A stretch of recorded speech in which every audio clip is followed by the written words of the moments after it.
A todos los niños les gustan los cuentos antes de dormir. Cuentos terroríficos. Historias terribles sobre gente malvada que se aprovecha de los demás. Yo era la excepción. Esta cruz la llevaba tu madre el día que nos casamos.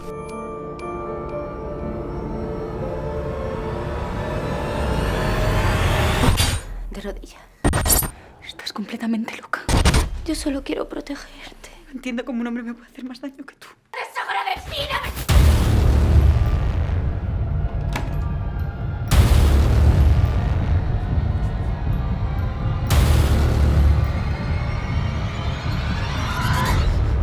¿No te da miedo ¿El qué? que sea ella una mujer? Para mí no lo es.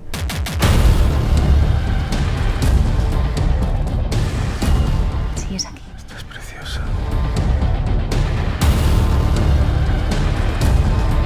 Ella está enamorada de ti, no va a dejar que te vayas.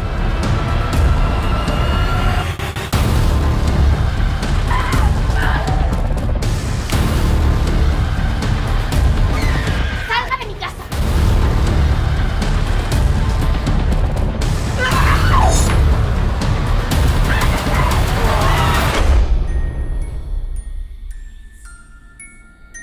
No tengas miedo. No se puede ir por la vida con miedo. No hay que tenerle miedo a nadie.